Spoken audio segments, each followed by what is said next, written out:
so much to take.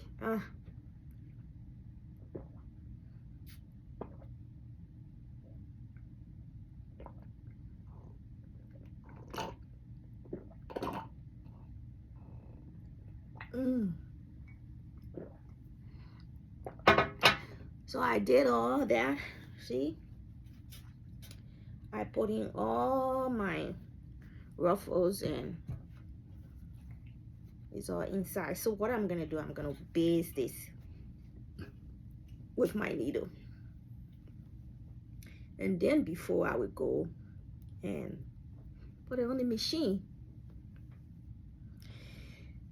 So this needle is big, so I might need a smaller needle.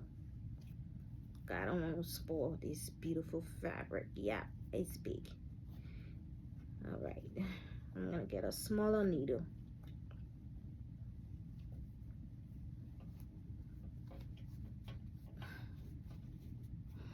So stretch out.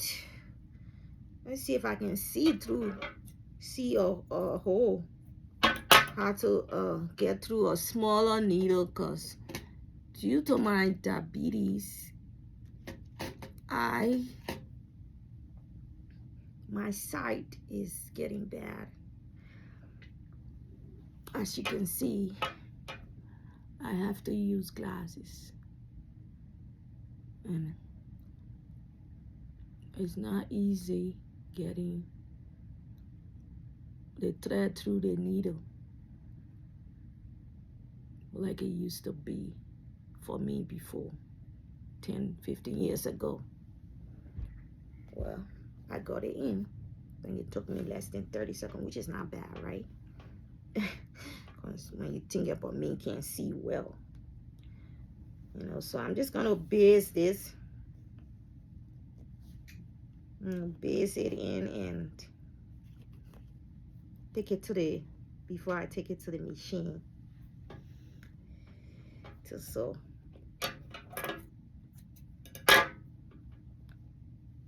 And then I will show you how it turned out to be. You can follow me, continue watching, and you will see what this beautiful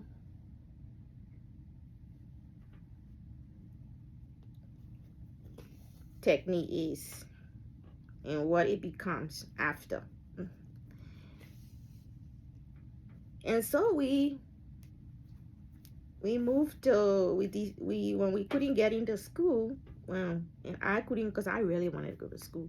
So my husband was going to work while I went to school, and then when I'm done with school, then he was going to go to school while I worked. So that was the whole plan. But my people, I'm telling you, our plan is not God's plan. And sometimes God's plan is even like, when you look at it, you'll be like, oh, what? We don't understand God. And so we never understand what he's doing next.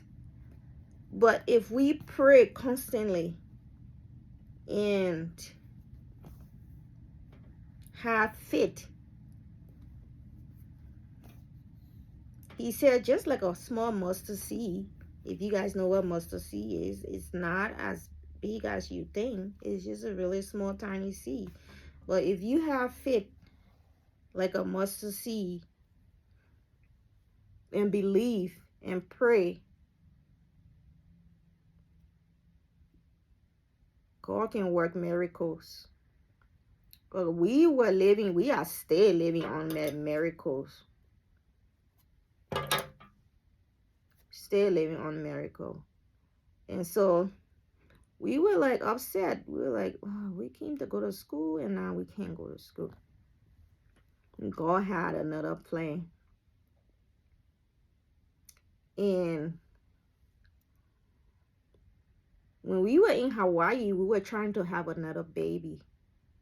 We tried. Never happened.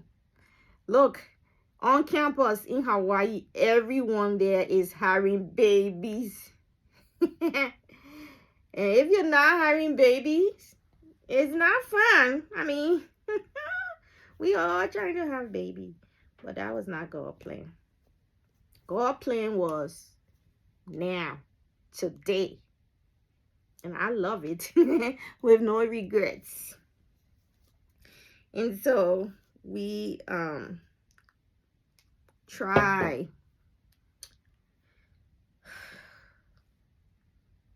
The doctor said, sorry guys, but having a baby for you right now is not part of the plan. And the way how I see it, you guys cannot have a natural baby. You guys gonna have to do either the, I don't know how to call it, hydro, where they implant this the baby in, they plant the sperm into the mom from the husband or somebody else. That's the only way you can get pregnant, Linda. That's what the doctor said. And in order, even if that happens, it's not a guarantee, because your cervix is really small. It's kind of like it's closing up, and you need enough space for the baby, and you don't have it. That's why you always lose your babies at a very early stage of pregnancy. I did a surgery that would help and did not help. So we moved to Utah. We still started to try, and we were like, I know my husband was praying about it too.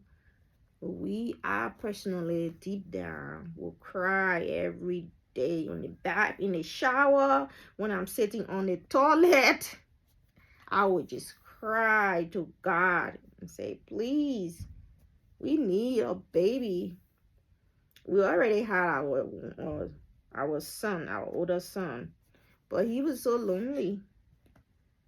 And so we needed someone, another baby, to just come and bring smile to the family, you know. And so I prayed, we prayed, and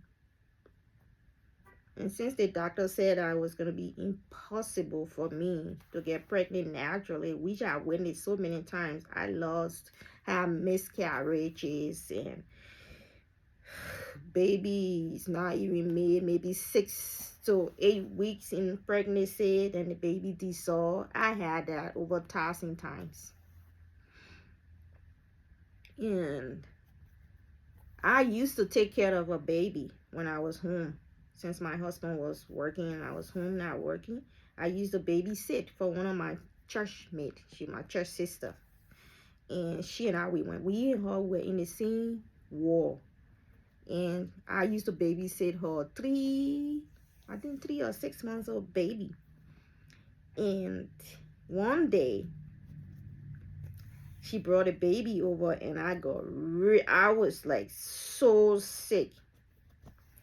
And I called her and I told her, I am so sick. I can't take care of the baby today. I am really sick. And she was like, she said, what's going on? And I said, I'm just weak, very tired. I'm having headache. I feel like I need to go through and I'm dizzy. I can't eat. I lost my appetite. It's just been like this all morning. And the first question she asked me was, are you pregnant? And I'm like, hell no, I'm not. You know, I'm not. And she's like, what do you mean? Have you your time? Have you received your period? And I'm like, I'm having it right now. Right now, I'm having it. And she's like, you know why people can be pregnant and have their menstrual going on? And I'm like, well, not with me, because I don't know. The doctor told me that I can't have a baby. And she said, you know what? I do have a pregnancy test at home. I'm bringing it over so you can test yourself. She came, she brought a pregnancy test over. She took her baby home because I was so sick. And she said, do this, try and see. So I did the pregnancy test and it showed up negative, positive, excuse me. It showed up positive. After 12 years, 12 years, the pregnancy test showed up positive and I'm having my period. How can that be possible? I had no idea. So I called her and I said, look, thanks for the test, but I think the test expired or you got me the one that's not working, but it says I'm pregnant. And she started to laugh. I mean, it was funny. It was so funny. She started to laugh so hard. She said, well, Linda, you haven't been pregnant for long, for real. Oh my gosh. Oh. And she said, you need to go see the doctor. My husband wasn't home at that time. He was at work and I was so sick. So sick. It even got worse from that moment on. And she said, you need to go see the doctor. You are pregnant. That test that I got you is new and it's good.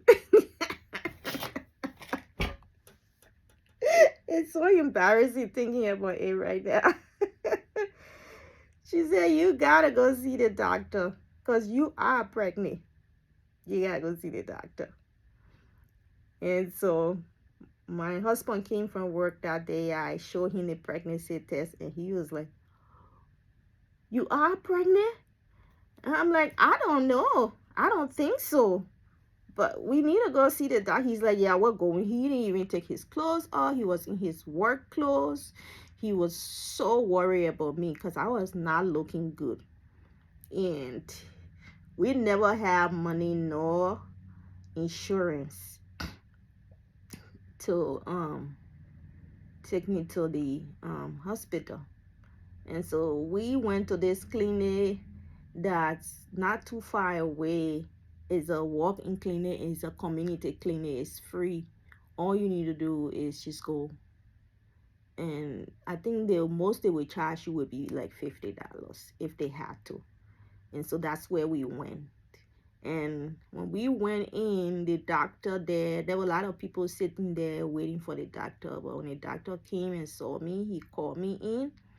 And they did my blood test and urine and everything to see whether I had infection or infection in the blood or what's going on with me because I was having high, very high temperature at that time. And I wasn't looking good. And so, guys, not knowing I was also developing the gestational diabetes. I had no clue. That's what had me so sick. My sugar level was up.